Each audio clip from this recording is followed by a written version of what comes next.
بسم الله الرحمن الرحيم، والصلاة والسلام على رسول الله. اللهم صل وسلم وبارك على سيدنا محمد.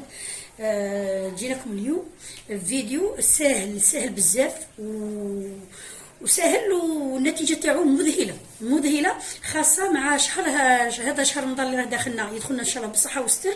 غادي نطلق لكم يعني بمجرد ما نخدم الفيديو غادي نطلقوا باش يوصل لاكبر عدد ممكن وينتهزوا الفرصه تاع شهر رمضان. وهذا الفيديو خصيصا للي عندهم السمنه المفرطه، وداروا شحال من حاجه وما خرجتش عليهم ويكونوا مقلقين باش يشوفوا النتيجه. المهم هو طريقه تخسيس بالقهوه، بالبن الاخضر، بالقهوه كيما راهي هكا خضراء، مش حتى تحمص ولا. وكاين بزاف اللي راهم يشروا هذه القهوه في كبسولات، وراهم يشروها فاني في دي ساشي تاع لي تيزان، هذوك يتباعوا عند الصيدلانيه، يتباعوا عندهم يعني باثمان باهظه، وهي نفس المفعول هذا، او ربما كيف تديها هكا قهوه خضراء، القهوه العربيه على عينك احسن من اللي تشريها كبسولات ولا انت ماكش عارفه كيفاش، مع انهم حتى الكبسولات راهم بيو دروك راهم يتباعوا بيو. المهم احنا اللي علينا ندو حاجه اللي هي سهله ونعرفوها، وفي نفس الوقت ما تكلفناش بزاف. يعني الوقت اللي رانا فيه رانا نحوسوا وين ما نقتصدوا على رواحنا داك الدورو الناقص. المهم القهوه كما راكم تشاهدوا عندها مفعول كبير في التخسيس. وشاهيه لهذه الوصفه قد ما هي سهله قد ما هي صعيبه بزاف. زوج من الناس اللي هما الاولى اصحاب السكري ماشي مليحه ليهم هذه الخلطه تاع القهوه، وعن تجربه يعني جربتها وزدت بحثت عليها وصلت بلي ماشي مليحه لاصحاب السكري وماشي مليحه للمراه الحامل. اما بقيه الاشخاص تنفعهم يعني ممتازه والنتيجه تاعها باهظه، نتيجتها يعني مبهره، خاصه يعني في البطن وفي الافخاذ وفي الارداف، يعني وين ما كاينه الشحمه الزايده.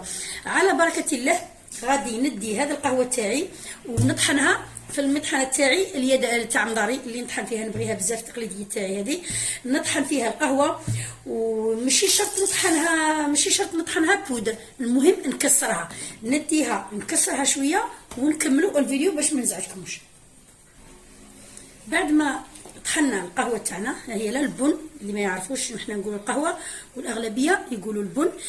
شوفوا كيفاش كسرتها، مش شرط نقولوا نرطبوها، ماشي شرط نديروها ناخذوها على هذه الطريقه. ندو منها ملعقه، مش ملعقه معمره، يعني نقولوا نصف ملعقه صغيره، وبالتحديد نقول لكم ما يعادل 10 حبات قهوه. هنا انا ندير الماء تاعي يغلي، هذا مكان نديروا عليها الكميه تاعي تاع الماء كما راكم تشاهدوا. الكميه تاع الماء تكون قيس الكاس، يعني كاس كبير، قادره غير الكاسرول هنا ونرجعها عليها، ولا نجيب سوطاس كما راكم تشاهدوا، نحطوا عليها سوطاس كما تقبسي، ونخلو يعني مهم داك الدخان ما نخلوش يتصاعد. يعني انا عارفين باللي هذيك لافابور اللي تصاعد هي الزيوت الطياره اللي تنفعنا واللي عندها المفعول في التخسيس هنا، واللي عندها المفعول في التخسيس. راني نبهتكم قلت لكم باللي ممتازه، النتيجه تاعها مبهره، فعلا نتيجتها مبهره. وخلال يعني خاصه يعني احنا كمسلمين في شهر رمضان نصوموا، كي يفطر يعني الانسان هذاك كي نفطروا ماذا بيا نشربوا هو الاول، نشربوا هذا يعني اللي ما فيش السكر، راني قلتها ونكرر ونعاود، اللي ما فيش السكر ويعني ماهيش حامل المراه هذه ماهيش بالحمل. المهم يشربوه مع الافطار كي اذن نفرقوا بها هي الاولى. هذا غير شهر والنتيجه تاعو يعني ان شاء الله يا ربي ببركه شهر رمضان اللي راهم يحوسوا ينقصوا يصيب رواحهم نقصوا. انا بغيت ندعم يعني مع الصيام، عجبتني اني نعطي الفكره هذه قبل ما يفوت الاوان. تفطر الانسان كي اذن الاذان يقولوا بسم الله ويفطر على هذا المشروب يعني تاعنا، يفطر على هذا المشروب، يفطر عليه هو الاول، يشربوا ويروح يعني يصلي صلاته ولا يصلي قبل ومن بعد يشربوا، ومن بعدها يروح يفطر يعني غير بشويه، يعني الفطور تاعو يفطر حريره ولا، المهم يكون بالتقطاع، مش ناكلوا كل حاجه في ضربه، نفطروا بالتقطاع. اما اذا كنا في سير الايام يعني من غير شهر رمضان يشربوا هذا الكاس كبير كيما راه هكا. على فكره هذا الكاس كبير كي درناه نشربوا نصو قبل الفطور ونصه قبل العشاء، نص تاعو قبل الفطور ونص تاعو قبل العشاء، المهم على معده فارغه. بمعنى في شهر رمضان نشربوا نصف الكميه هذه، نشربوا نصف الكميه قبل ما نفطروا، ونشربوها عند السحور، نشربوها عند السحور نصف الكميه الاخرى، او ماشي شرط نقولوا بعد عند السحور، نشربوها كي نسهروا ونبغوا نرقدوا، كاع في رمضان نرقدوا في وقت متاخر.